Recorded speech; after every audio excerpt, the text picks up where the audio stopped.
do Deus invisível. Ele é Senhor sobre a criação, pois nele foram criadas todas as coisas, nos céus e na terra. Sejam tronos soberanos. Graças e paz a todos, meus irmãos, minhas irmãs, queridos e queridas. A paz do Senhor a todos. Deus abençoe vocês. Deus abençoe a família de vocês. Estamos aí nessa mais nova etapa de estudos da Palavra de Deus. Estudo esse que tem como visão edificar nossas vidas, edificar a vida da igreja e também daquele irmão que sempre está procurando compreender as questões da Palavra de Deus, as questões que envolvem o reino, enfim, tudo que a Palavra de Deus expressa, a gente sempre está procurando fazer com que o irmão venha a se aprofundar mais. É bem verdade, mais uma vez, e sempre vou reiterar isso aqui, que a Palavra de Deus ela não é um livro que a pessoa conhece Deus como um todo. Aquilo ali é uma parte que Deus fez para ele se revelar. E o que ele se revelou é o suficiente para que a igreja venha a ser edificada,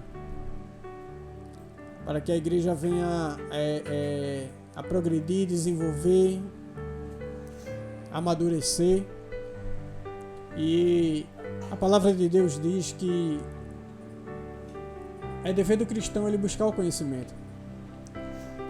Textos bastante conhecidos como crescer na graça no conhecimento, o meu povo padece por falta de conhecimento, são textos que são bastante conhecidos, são textos que são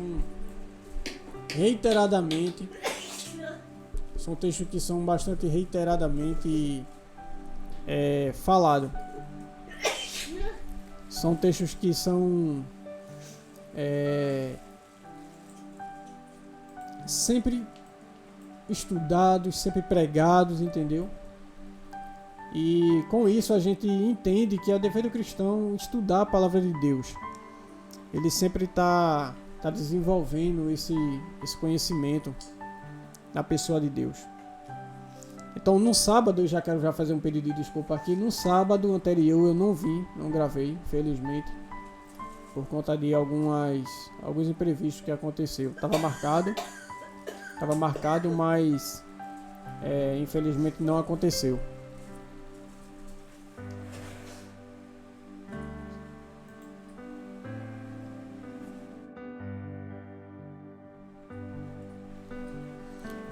Então nós não teve condições de vir, infelizmente, mas cá estamos, tá certo? Nós não desistimos. Fiquei muito triste pelo fato de não ter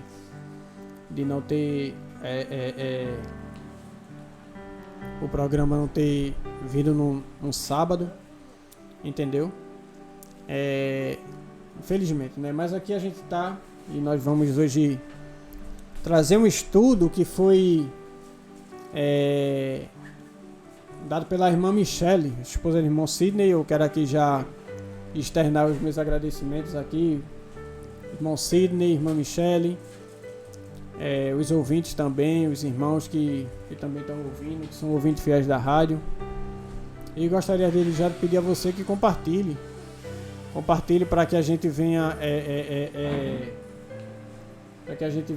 sempre estar divulgando a palavra de Deus o mais urgente possível. E a gente sabe a importância da palavra de Deus na vida do crente, e a gente sabe a importância do estudo na vida do crente.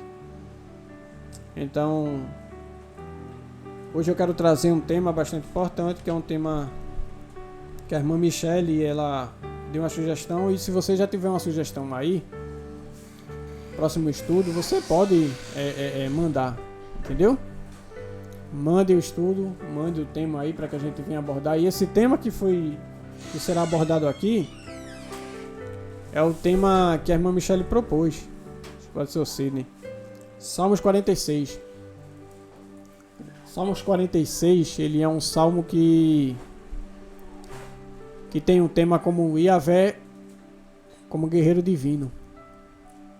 Yahvé como guerreiro divino, ele é um tema que é bastante desenvolvido no Antigo Testamento. No Novo Testamento também, eu vou falar sobre isso no decorrer, mas no Antigo Testamento ele é muito desenvolvido, ele é muito abordado. Esse tema fala muito sobre Deus como guerreiro, aquele que peleja pelo seu povo, aquele que está sempre à frente do seu povo em batalhas, em guerras, em lutas, até porque a nação de Israel foi uma nação que guerreou muito. Várias conquistas sobrenaturais, impossíveis aos olhos humanos, foi conquistado através do poder de Deus, e sempre ele se colocando como aquele que guerreia, aquele que sempre está à dianteira do seu povo, aquele que dá a certeza, dá a vitória quando ele está na guerra, quando ele está na frente. Ele também é tido como libertador, aquele que liberta. Um dos temas mais principais é abordado no livro de Êxodo, quando o povo de Israel é libertado do povo do Egito, 400 anos de escravidão, e ali Deus rompeu aí essa escravidão, e aí Deus se pôs como libertador de Israel, libertou Israel. Deus tem a batalha de Gideões e os 300, que ali foi algo totalmente impossível aos olhos humanos. Com 300 homens ele acabou com os inimigos. Tem também o muro de Jericó, quando Deus pede para o povo de Israel ele ficar rodeando o muro de Jericó, e ali acontece que o povo vence aquilo ali, e aí Deus mais uma vez se coloca como guerreiro divino. Tem também a parte onde o povo de Israel ele conquista a terra de Canaã. Deus manda, Deus autoriza que o povo vá à terra de Canaã, e ali ele garante a vitória. O povo pega, entra na terra de Canaã, invade a terra de Canaã, e ali ele conquista aquela terra. Ou seja, Deus muitas vezes no Antigo Testamento é tratado como guerreiro divino. Como assim guerreiro divino? Porque, claro, guerreiros, a gente tem muito exemplo aqui na Terra, né? A gente vê muito na Terra. A gente não tem uma ideia de um guerreiro espiritual, a não ser que seja Deus.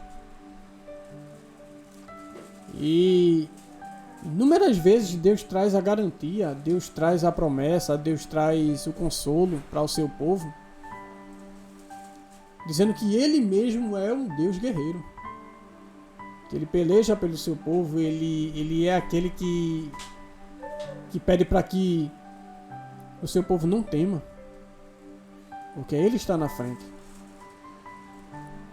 Então, no último sábado que eu trouxe a gravação, a irmã Michele ela propôs aqui Salmo 46, e quando eu li naquele dia o salmo que ela queria, que ela propôs, eu já vi logo que esse tema é um dos temas que é muito abordado no Antigo Testamento. E na verdade esse Salmo 46 ele não é um salmo de leitura em si, ele é um hino. Ele é um hino que o povo de Israel cantava, ele é um louvor. Assim como o Salmo 130, o Salmo 137, que é o chamado Salmos de Romagem, Salmos de Cânticos, o povo de Israel tinha essas músicas. Isso é uma música. Isso é uma música que tem refrão, isso é um hino que tem início, meio e fim. Então, todas as vezes em que o povo de Israel ele tinha alguma espécie de turbulência, diversidade em sua vida, tribulações, ameaças de que vai ser invadido, vai ser tomado, eles louvavam a Deus. Esse hino aqui, na qual expressa a ideia de que Deus é um guerreiro divino. Deus é um guerreiro, Deus é aquele que peleja para o seu povo. Mas aqui eu quero deixar esse tema de modo geral. Lá em Deuteronômio, no capítulo 7, do versículo 2, a gente vai entender melhor essa ideia de guerreiro divino. Antes de entrar nos Salmos, eu queria que você fosse para Deuteronômio, capítulo 7, do 1 ao 2. Deuteronômio, capítulo 7, do 1 ao 2. Capítulo 7, versículo 1 e versículo 2 diz assim. Veja o que é que ele vai dizer a ideia de Deus como guerreiro divino. Quando o Senhor, seu Deus, o fizer entrar na terra, para a qual vocês estão indo para dela tomar posse, ele expulsará de diante de vocês muitas nações. Os hititas, os girgazeus, os amorreus, os cananeus, os fariseus, os heveus e os jebuseus. São 7 nações maiores e mais fortes do que vocês. E quando o Senhor, seu Deus, as tiver entregue a vocês, e vocês as tiverem derrotado, então vocês as destruirão totalmente. Não façam com elas tratado algum, e não tenham piedade delas. Então veja que Deus aqui ele está preparando a nação de Israel para a guerra. Porque Deus é um guerreiro. Ainda em Deuteronômio, no capítulo 20, versículo 1 ao versículo 4, ele vai dizer o seguinte: quando vocês forem à guerra contra os seus inimigos e virem cavalos e carros e um exército maior do que o seu, não tenham medo, pois o Senhor, o seu Deus, que os tirou do Egito, estará com vocês. Quando chegar a hora da batalha, o sacerdote virá à frente e dirá ao exército: ouça, ó Israel, hoje vocês vão lutar contra os inimigos. Não se desanimem, nem tenham medo. Não fiquem apavorados nem aterrorizados por causa deles. Pois o Senhor, seu Deus, os acompanhará e lutará por vocês contra os inimigos para lhes dar vitória. Então veja que Deus ele é um Deus de guerra. Mas sobretudo um Deus de vitória. Ele é um Deus que nunca vai perder. Todas as vezes em que Deus ele manda a nação de Israel, o seu povo, se preparar para a guerra, ele já vai dando o resultado final, que é a vitória. Ele nunca dá a possibilidade de vencer ou não. Ele nunca diz ao seu povo: olha, se preparem, porque se vocês não se preparar, vocês vão perder. Ele manda se preparar. Por quê? Porque o ser humano ainda tem a sua responsabilidade. Entretanto, Deus, pela sua misericórdia e graça e pelo seu divino poder, ele já dá a certeza final, ele já dá a vitória final. Ele diz que quando os inimigos assolarem, se prepararem e vocês verem uma multidão maior do que vocês, não tenham medo.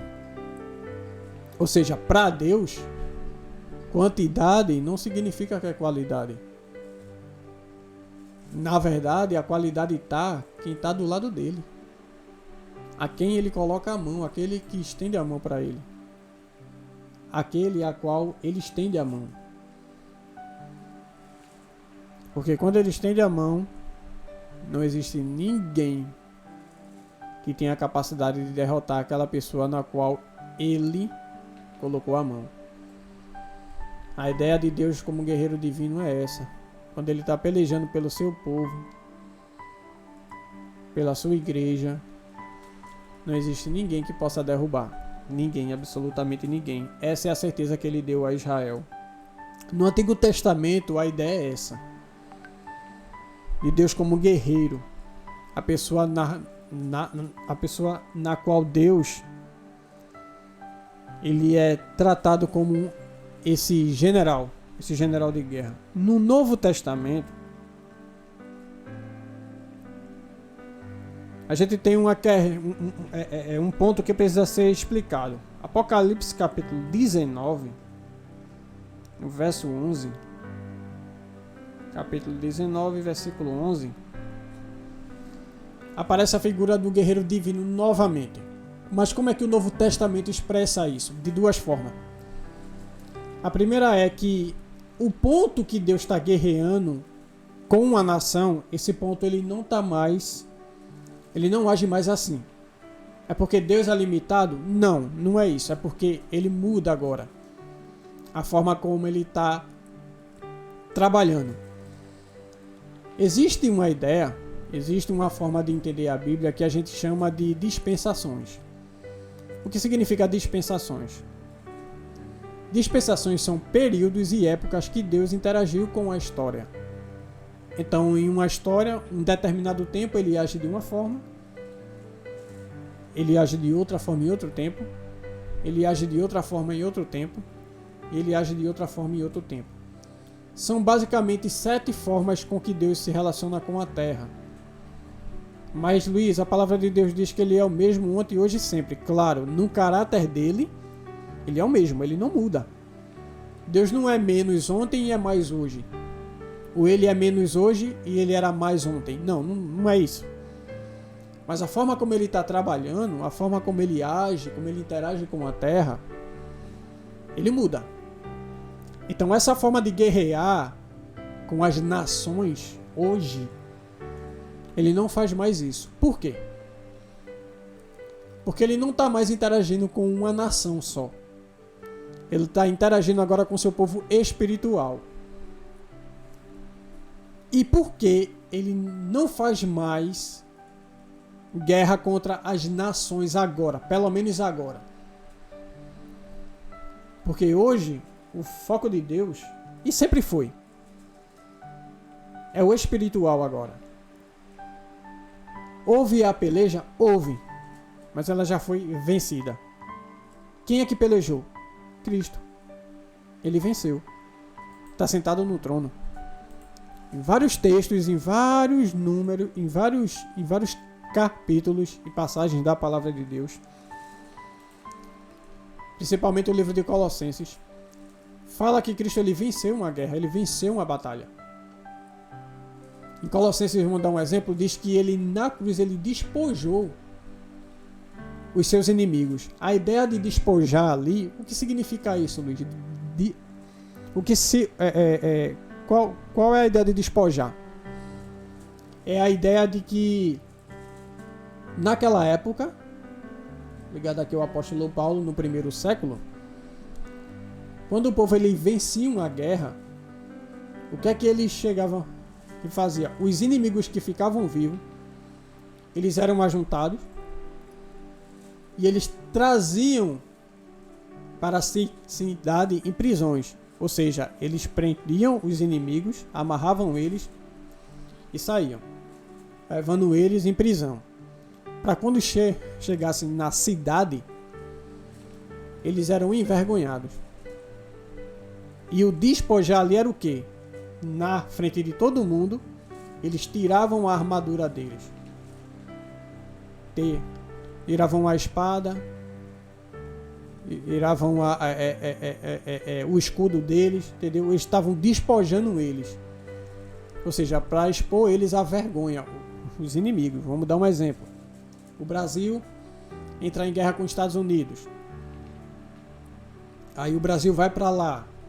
Ele vai para uma área para começar a guerrear contra os Estados Unidos. Vamos supor que o Brasil vença. É algo muito difícil. Mas vamos supor que o Brasil vença. Os americanos que ficaram vivos, eles são presos pelos brasileiros e eles são trazidos para o Brasil, amarrados. E quando chegar aqui, eles vão começar a desarmar eles, a tirar suas armas, a tirar suas roupas, para despojar, ou seja, ele despoja, ele tira todo aquele equipamento de proteção deles, para poder expor a vergonha. E o povo que é do Brasil, que venceu, vai começar a jogar objeto neles, entendeu? Objeto de desprezo. Eles vão começar a ser desprezados para expor a vergonha. É o que Paulo traz essa ideia. Que Jesus Cristo na cruz, ele despojou os inimigos, ele despojou Satanás. Ele tirou toda a armadura de Satanás e expôs ele à vergonha. Lá em Colossenses diz isso. Então, irmãos, por hora, Deus ele está trabalhando assim, ele está guerreando assim. É por isso que lá em Mateus, no capítulo 16, ele fala que bem-aventurados é tu, Pedro, porque não cogitasse, porque foi te revelado coisas do alto. Porém eu digo que tu és Pedro, e sobre essa pedra edificarei a minha igreja, e as portas do inferno não prevalecerão contra ela. Então veja que da mesma forma que ele traz no Antigo Testamento a certeza da vitória, Cristo ele traz a certeza da vitória para a sua igreja. Ou seja, ele diz que é certo a vitória, que as portas do inferno não prevalecerão contra ela. Entenderam? Então hoje Deus ele atua assim, ele está guerreando contra as hostes das trevas. Assim. Não significa que Deus não possa chegar e fazer. Não estou dizendo isso. E de repente algum inimigo seu, alguém que queira lhe atormentar e Deus agir contra ele, pode. Ao seu favor, sim, com certeza. Para poder lhe proteger, com certeza ele faz isso. Mas vai haver um momento em que aquela forma com que ele agia vai voltar. Apocalipse 19 diz assim, versículo 11: Vi o céu aberto e diante de mim um cavalo branco, cujo cavaleiro se chama Fiel e Verdadeiro. Ele julga e guerreia com justiça. Seus olhos são como chama de fogo, e em sua cabeça há muitas coroas, e um nome que é sobre todo o nome, que ninguém conhece. Está vestido com um manto tingido de sangue, e o seu nome é a Palavra de Deus. Os exércitos do céu o seguiam, vestido de linho fino, branco e puro, e montados em cavalos brancos. De sua boca sai uma espada afiada com a qual ferirá as nações. Então veja que essa ideia de guerra vai chegar e voltar. Que as pessoas acham que no dia da volta de Jesus, ele vai vir, arrebatar a igreja e pronto. Não, vai haver uma guerra. No dia da volta de Jesus vai haver a maior guerra que nunca existiu no mundo. E vai haver o maior recorde de um inimigo sendo derrotado em pouco tempo. Porque a palavra de Deus diz que ele vai matar o anticristo com o sopro da sua boca. É o que fala lá em Tessalonicenses. Ou seja, o diabo ele vai se juntar com o anticristo, que é chamada a trindade satânica, a besta, o anticristo e o falso profeta. Eles vão se juntar junto com os ímpios que seguiram ele, e ele vai tentar guerrear contra Cristo. Apocalipse 19 fala que ele vai matar. Quer ver? Apocalipse 19. Versículo 17. Vi um anjo que estava de pé no sol e que clamava em alta voz a todas as aves que voavam. Veja o que é que vai acontecer. Veja que coisa terrível. Vi um anjo que estava de pé no sol e que clamava em alta voz a todas as aves que voavam pelo meio do céu. Venham, reúna-se para o grande banquete de Deus. A pessoa diz assim, um banquete de Deus. Tá vendo? Banquete, até as aves, ó, que presença, uma festa linda, né? Um banquete, ó o banquete que é. Para comerem carne de reis, generais e poderosos, carne de cavalos e seus cavaleiros, carne de todos, livres e escravos, pequenos e grandes. Ou seja, esses são os inimigos que vão ser derrotados no dia da volta de Jesus. Então essa ideia de guerreiro divino, ele volta para que venha atuar contra as nações agora. No momento a porta da graça está aberta.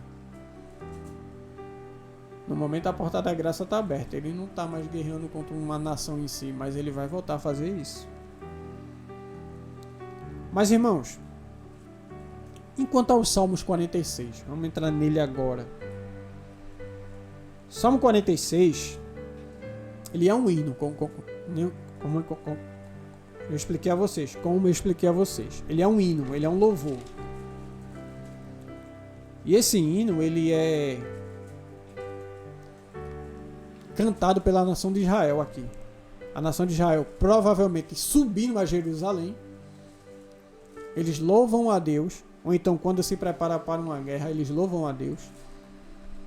Ou então quando uma nação está perto de invadir a nação de Israel. Ou então está se preparando para invadir a nação de Israel, tomar a nação de Israel, para pelejar contra a nação de Israel. Ele louva esse hino. A prova é tanta que o título é Salmos 46. Para o mestre de música dos coraitas. É um cântico de Corá. Para as vozes agudas. Um cântico. Ele é um cântico. E esse cântico ele é dividido em 3 partes. A primeira parte é o conselho para que o povo de Deus não venha temer. Apesar das catástrofes naturais. Apesar da convulsão que a natureza traz. Apesar das dores que a revolta da natureza pode trazer para o ser humano. A segunda parte, que é a cidade de Deus. A cidade de Deus aqui é a cidade de Jerusalém. Deixa eu adiantando. A cidade de Deus aqui é a cidade de Jerusalém naquela época. E eu vou explicar o porquê. E no final é Deus como um guerreiro divino. É o tema que ele mais vai enfatizar aqui. Então vamos por partes. Para que a gente venha fazer essa reflexão. É que o cristão, o crente, ele não deve temer. A gente está ouvindo aí nos jornais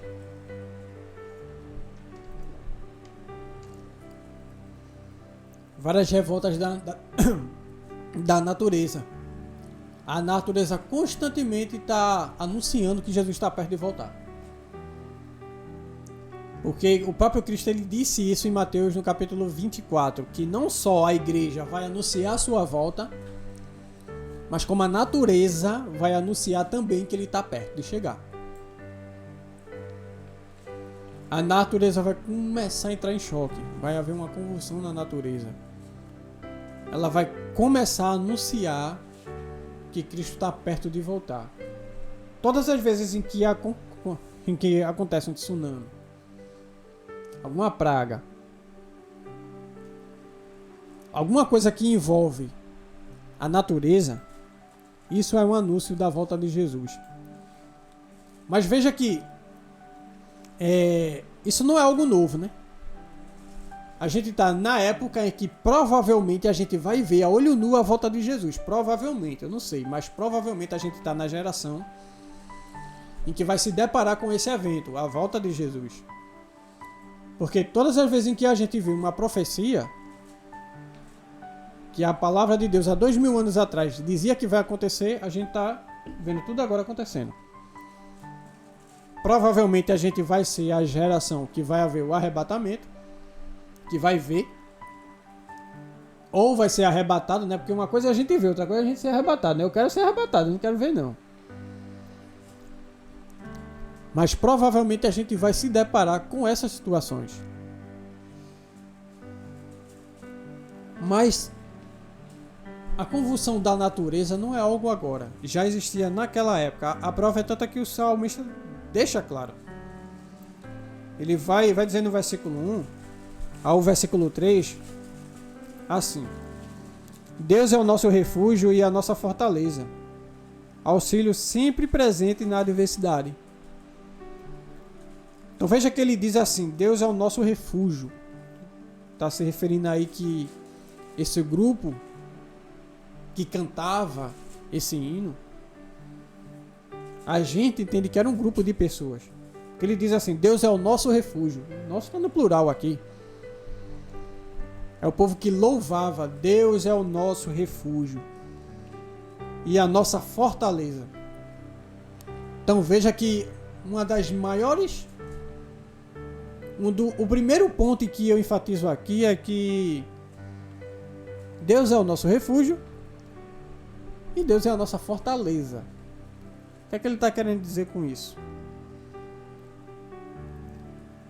Que em todas as vezes em que a gente está em uma situação na qual obriga a gente a se refugiar, a gente deve se refugiar em Deus. Porque a única garantia certa de refúgio é Deus. Por quê? Porque Deus, como um guerreiro divino, ele está apto, ele está pronto e ele está certo de decretar a vitória do seu povo. Porque nele a gente sabe que o refúgio é garantido. O refúgio é certo. A proteção é certa. Por que a proteção é certa? Porque ele é a nossa fortaleza.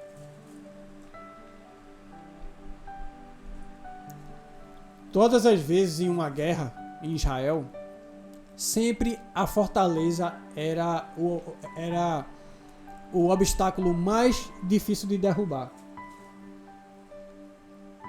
Existia as torres, existia as paredes, as muralhas, mas sempre a fortaleza era o obstáculo mais difícil de se derrubar. Por quê? Porque ela era muito bem estruturada. Era uma fortaleza. Era algo totalmente estruturado, difícil de se derrubar. Então, todas as vezes em que o povo que invadia a nação de Israel ia, ou então algum outro lugar, eles invadiam, eles derrubavam as torres, as muralhas, os portões. Mas quando chegava na fortaleza, era o último obstáculo difícil de se derrubar.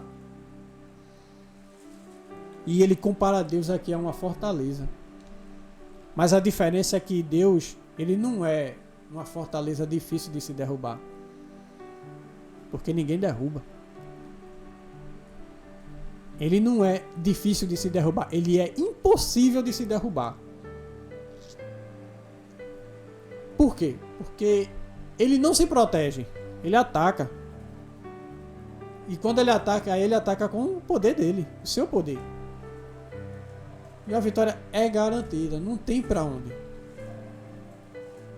Porque Deus, ele é uma fortaleza impossível.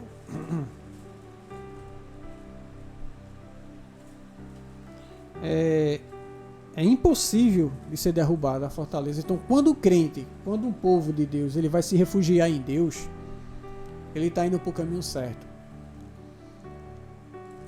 Ele está sua segurança. E quando ele vai para a fortaleza, que é Deus, ele está garantindo que não vai ser derrotado, que não vai ser derrotada. Então ele já vai deixando claro que Deus é o nosso refúgio e a nossa fortaleza. E ele vai acrescentar auxílio sempre presente na adversidade.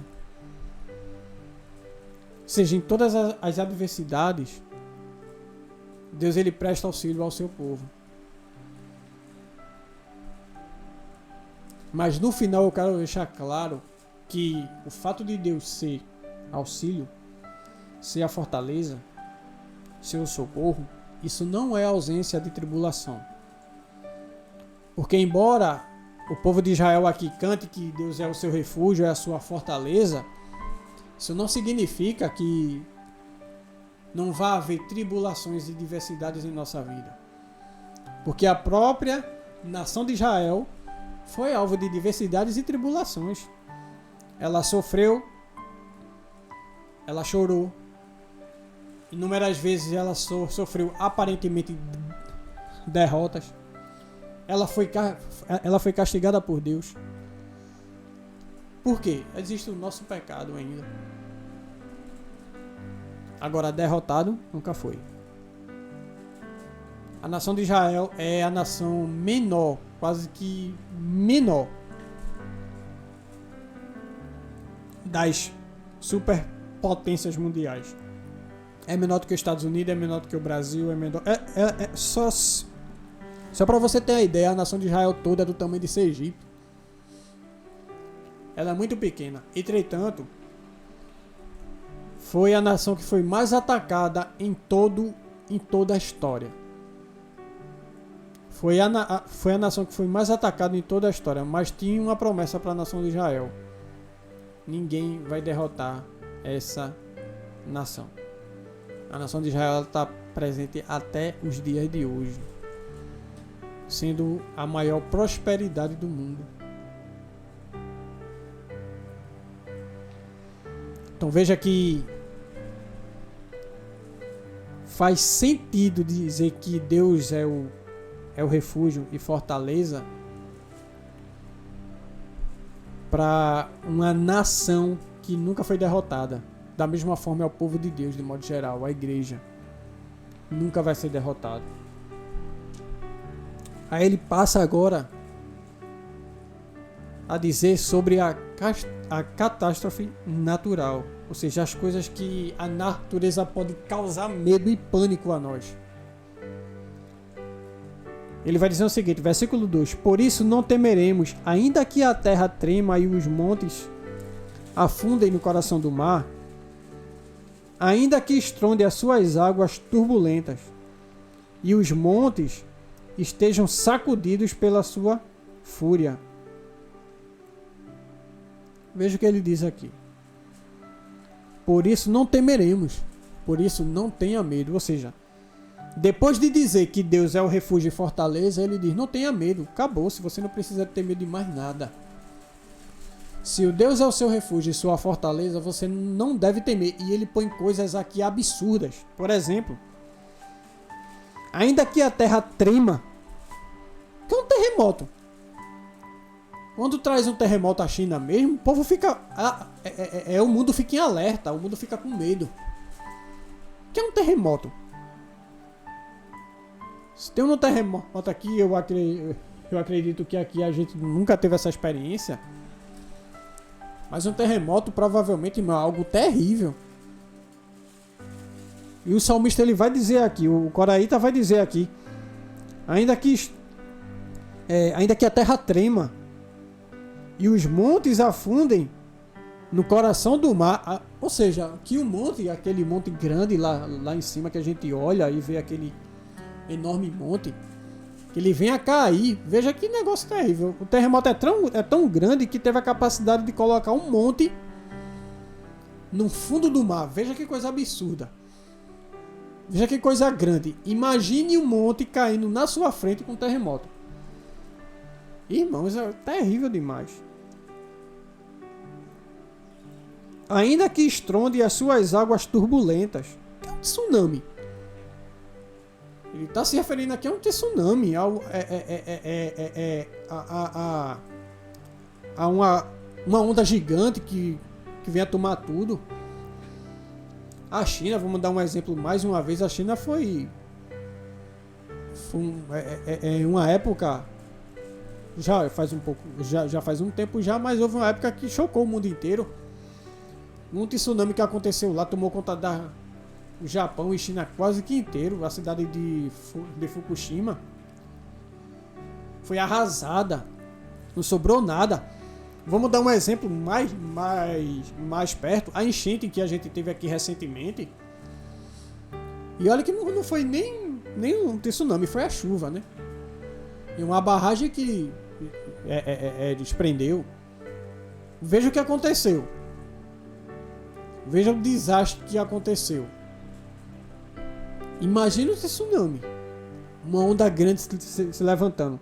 É uma coisa terrível. Se com uma chuva a gente ficou assim, imagine com um terremoto e uma onda gigante. E ele diz aqui, e os montes sejam sacudidos pela sua fúria. Ele põe o ponto de um tsunami ser tão grave que ele vai sacudir os montes. Irmãos, um monte é algo muito forte. Então veja que ele põe aqui coisas absurdas. Mas a gente não deve temer a essas coisas absurdas se Deus é o nosso refúgio e nossa fortaleza. Que ele diz que a fortaleza de Deus ela é tão forte que essas coisas absurdas, a natureza se chocando, ameaçando, não significa absolutamente nada quando Deus está na nossa frente. Porque Deus é esse guerreiro divino. Ele é um guerreiro que protege. Ele é um guerreiro que peleja pelo seu povo. Aí ele diz o seguinte, ele diz algo lindo aqui que eu achei, disse, meu Deus do céu, como o Senhor é maravilhoso. Ele diz que ainda que estronde as suas águas turbulentas e os montes sejam sacudidos pela sua fúria, ele diz que isso aí não é nada comparado a um rio que alegra a cidade de Deus. Veja que ele faz comparações absurdas, ou seja, existe um monte caindo, existe um tsunami avançando, ao ponto de derrubar montes no coração do mar, ou seja, afundar no mar, terremotos. Isso causa tristeza no nosso coração e temor, medo. Mas da parte de Deus, o que é que causa alegria? Ele vai dizer, um simples rio. Veja que negócio, veja que enquanto que para nos causar medo são coisas grandes e graves, terríveis, o que causa alegria em nós da parte de Deus é um rio. Não é que Deus é pequeno, é que o pouco de Deus é muito comparado ao muito da terra. E o povo de Israel aqui, indo para o fator histórico, não existe rio em Jerusalém. Ele fala aqui uma linguagem simbólica. Rio, muitas vezes rio, na palavra de Deus, ele tem um significado de alegria, prosperidade, bonança. Então, ou seja, Deus ele é... Quando ele tem o propósito de dar alegria ao seu povo, ele não precisa de muita coisa. Ele não precisa de muita coisa. Se ele desse apenas uma gota, já era o suficiente para comparar com todas essas catástrofes aqui que o mundo causa. Há um rio cujas águas alegram a cidade de Deus, o santo lugar onde habita o Altíssimo. Deus nela está, não será abalada. Deus vem em seu auxílio desde o romper da manhã. A que ele está se referindo aqui? Está se referindo aqui à cidade de Jerusalém, que nela existe a fonte de alegria. E essa fonte de alegria é a habitação de Deus nela. A palavra de Deus diz em Paulo, lá em 1 Coríntios, aonde habita Deus, aí a liberdade. Onde habita o Espírito, aí a liberdade. Há um rio cujos canais, ou rio cujas águas, alegram a cidade de Deus, o santo lugar onde habita o Altíssimo. Deus nela está, não será abalada. Deus vem em seu auxílio. Ou seja, no lugar onde Deus está, ele se faz presente. As coisas podem até sair do lugar por causa do temor, do medo, mas ela nunca vai ser abalada. É certeza que nunca vai ser abalada. Pense quantas as vezes em que houve oportunidades para que você viesse ser abalado ou abalada na sua vida, e você nunca foi. você está em pé até aqui agora nesse exato momento. Por quê? Porque o Deus Espírito Santo, ele habita em nós. Deus não está mais habitando em Jerusalém. Deus agora está habitando em nós, que somos templo e morada do Espírito. E o mesmo Deus que deu alegria com o rio em Jerusalém, é aquele mesmo Deus que está habitando em nós agora, se fazendo presente em nós, nos dando alegria, auxílio e fortaleza. É esse auxílio e é essa certeza que ele traz para nós. E ele diz: Deus nela está, ou seja, Deus está em nós. Não será abalada. Deus vem em seu auxílio desde o romper da manhã. Ou seja, ele não deixa de lhe dar auxílio. Aconteceu hoje, mas Deus só vai me dar auxílio na semana que vem. Não. Ele vem rápido. Agora, Luiz, me responde uma coisa, Luiz. Por que as coisas acontecem às vezes comigo? Irmãos, deixa eu dizer um negócio a vocês. Quando a Bíblia fala que Deus ele é auxílio e fortaleza, ele não está se referindo a algo que aconteceu com você, especificamente em um momento da sua vida. Luiz, eu tô passando uma dificuldade financeira. Luiz, eu tô com falta de emprego. Luiz, eu tô com meu filho que é assim assado. Eu sei que isso aí causa medo, angústia, temor. Isso causa. Eu sei. Mas se você fosse ver, se Deus abrisse os seus olhos verdadeiramente para que você tivesse a capacidade de enxergar o mundo espiritual, para que você venha ver realmente o que verdadeiramente há contra você, você dizia assim: Senhor, eu não peço proteção mais nenhuma, porque eu sei que o Senhor está me protegendo de coisas terríveis. Irmão, Deus ele deu uma brechinha a Satanás na vida de Jó. Veja o estrago que Satanás fez. Deus ele deu uma brechinha só. Ele disse: Jó, ele disse assim: diabo, vá, toque nele. Aliás, toque na família dele e tudo que ele tem, mas não toque nele. Veja o estrago que Satanás fez. Por permissão de Deus. Para provar a fidelidade de Jó a ele. Mas veja o estrago. Tudo que Satanás teve a oportunidade de fazer com Jó, ele fez. Botou Jó lá embaixo. Agora imagine isso acontecendo na minha e na sua vida. Deus não permite ele fazer essas coisas. Deus ele permite que eu e você tenha dores e sofrimentos a fim de que a gente não venha tomar gosto pelo mundo. Mas que ele permite que o diabo faça tudo na nossa vida? Não, ele não permite.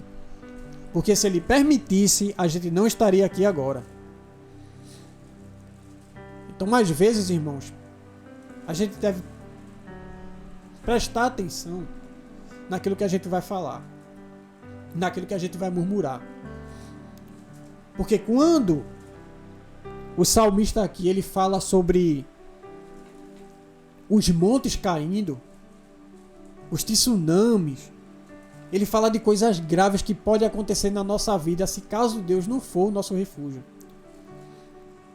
Às vezes, irmão, a gente olha assim: Deus, o Senhor não está me protegendo disso. E Deus diz: estou te protegendo de coisa pior. Coisas piores que poderiam acontecer com você agora, com você, sua família, nos seus filhos, e Deus não permite, porque Ele é o seu auxílio e sua força. É disso que o salmista está falando aqui. Coisas piores poderiam acontecer, mas Deus ele não deixa. E ainda assim a gente sorri, a gente tem alegria. Por quê? Existe um rio que corre dentro de nós, porque Deus agora é a nossa habitação. Deus ele está habitando em nós. Deus vem em seu auxílio desde o romper da manhã. Irmãos, se Deus abrisse, mais uma vez eu dizendo isso, se Deus abrisse os nossos olhos espirituais e visse e desse a capacidade para a gente enxergar o que estava acontecendo nessa manhã no reino espiritual contra mim e contra você, a gente não reclamava de mais nada. De mais nada, absolutamente mais nada.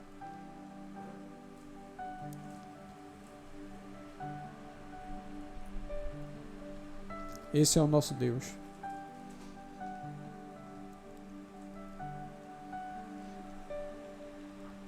E ele vai botar aqui agora a parte onde Deus ele vai guerrear. A imagem de um guerreiro divino agora, ele fala. Nações se agitam, reinos se abalam. Reinos se abalam. Ele ergue a voz e a terra se derrete. O Senhor dos Exércitos está conosco. O Deus de Jacó é a nossa torre segura. Mais uma vez ele está falando que as nações estão guerreando. As nações estão guerreando.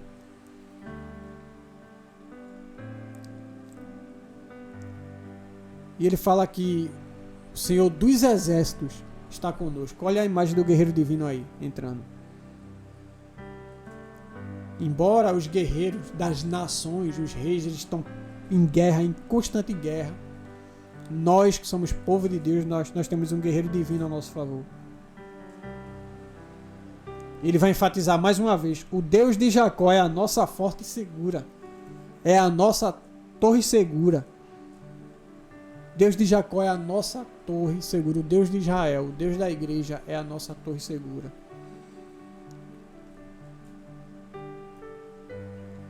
E ele vai conclamar agora o povo a olhar as obras de Deus.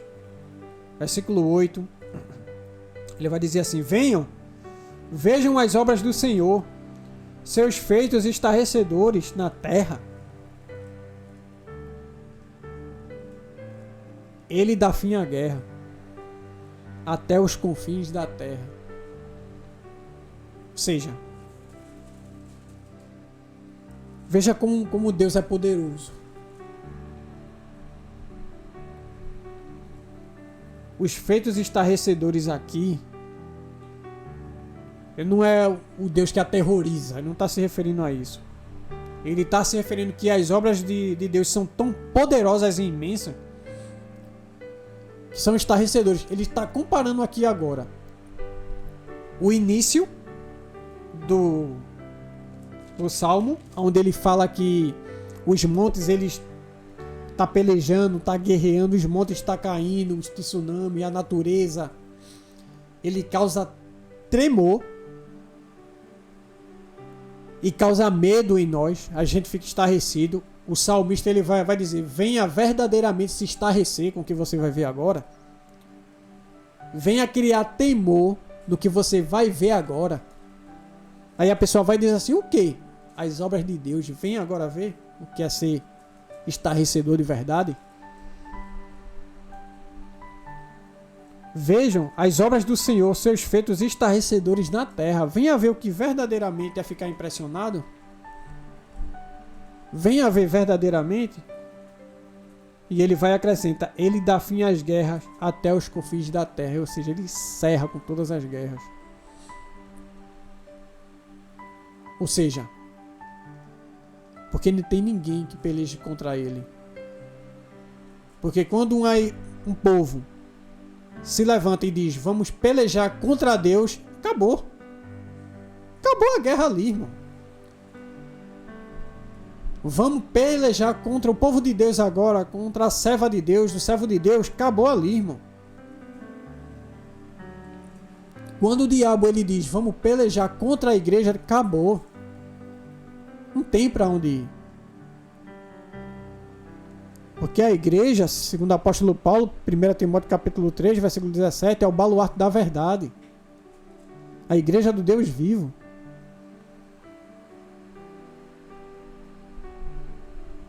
Como é que Deus ele dá fim à guerra? Veja o que é que ele diz. Quebra o arco e corta a lança. Destrói os escudos com fogo. Tem para onde ir. Ele quebra o arco e corta a lança. Destrói os escudos com fogo. Parem de lutar. Saibam que eu sou Deus. Serei exaltado entre as nações. Aquietai-vos de saber que eu sou Deus. Ou seja, diante de tudo isso, meus irmãos, o que é que Deus diz para o seu povo? Venham ver as minhas obras. Se vocês tinham medo das obras da natureza, que causam temor, vocês ficam perplexos, impressionados, venha ver o que verdadeiramente eu faço, o que causa verdadeiramente perplexidade. Eu boto fim às guerras. Porque as guerras elas causam medo. Meu Deus, Senhor. E a guerra agora que está acontecendo? Deus vai e dispara. Acabou-se. Ó, como é que foi que ele fez isso de uma hora para outra? É o poder dele. E como é que ele faz isso? Ele quebra o arco e despedaça a lança. 2 objetos que causavam tremor e temor ao povo de Israel numa guerra. O que é que ele faz? Ele quebra o arco, que é um objeto de medo, que causava medo ao povo de Israel. Temor e tremor, eu ficava com medo.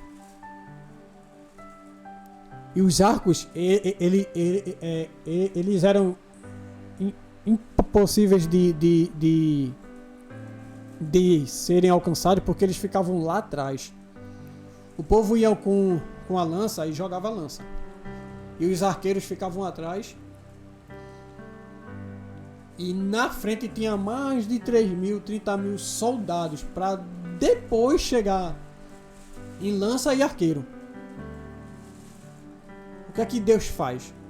Então, o exército que tinha arqueiros e lançadores era quase que impossível de ganhar deles. Porque eles ficavam lá atrás e aí eles vinham com a flecha e lançavam, enquanto que o povo com a espada ia na frente. Aí Deus diz que ele vai direto no arco e na lança.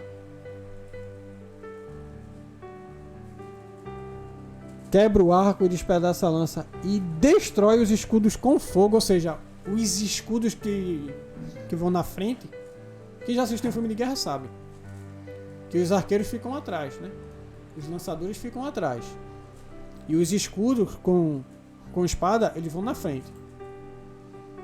Deus ele lança fogo, os escudos, e vai diretamente no arco e na lança e quebra. E dá fim à guerra. Aí o povo que fica com medo, o povo de Israel, ele diz: aquietai-vos de saber que eu sou Deus. Serei exaltado entre as nações, serei exaltado na terra. O Senhor dos exércitos está conosco. O Deus de Jacó é a nossa torre segura. Então veja que no início ele diz, é uma fortaleza, agora ele está botando uma torre. E eu disse no início que a torre, ela ficava no primeiro estágio, onde o povo, para invadir uma terra, destruía. Tinha uma torre, eles iam lá, destruía, pronto. Bora para a porta. Destruía a porta, entrava na cidade, para depois chegar na fortaleza. Deus ele diz que ele, uma simples torre, já é seguro o suficiente para nós.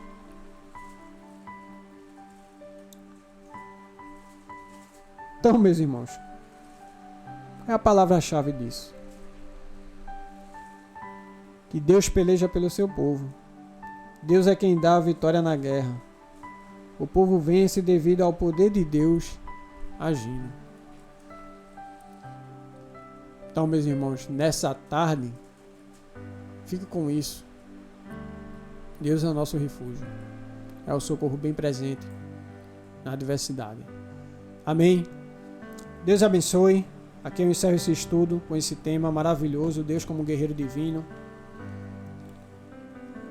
que é um dos temas mais abrangentes no Antigo Testamento, no Novo também. Entenda, meus irmãos, que embora algumas vezes a gente tenha adversidade na nossa vida, existe algo superior em que Deus ele não permite que a gente veja, porque se a gente vê, mas o que é o mais suficiente e importante é que Ele está nos livrando. E é isso. Vamos orar. Senhor, meu Deus maravilhoso, nossa torre forte, nossa fortaleza, escudo bem presente, nosso rio de água viva que nos dá alegria. Senhor, eu quero te agradecer pelo Senhor ser tão protetor nas nossas vidas, Senhor. De permitir que o pior não aconteça quando poderia acontecer por causa dos nossos pecados. Mas, Senhor, o Senhor é gracioso e misericordioso. O Senhor faz com que nenhum dos teus filhos, Senhor, venha perecer na mão do inferno. Que embora, Senhor, o inferno, junto com os seus servos, venha querer pelejar contra nós, o Senhor está lá agindo. Às vezes a gente não vem a ver, Senhor, mas o Senhor está lá. O fato de a gente não ver não significa que o Senhor não está lá. O Senhor está lá sempre. E o Senhor vem logo. Porque o Senhor vem no romper da manhã. Assim, quando o sol nasce, o Senhor já está agindo em nossa proteção, mesmo a gente não merecendo, Senhor. Mesmo a gente não merecendo, Senhor. Mas por outro lado, a gente sabe, Senhor, que o final de tudo isso não é fazer com que a gente venha se acomodar aqui na terra, mas no novo céu e na nova terra que está perto de chegar. E é nessa promessa que a gente se apropria nessa tarde, Senhor. E te agradece por isso. Em nome do Pai, do Filho e do Espírito Santo de Deus. Amém e amém. Deus abençoe a sua vida e sua família.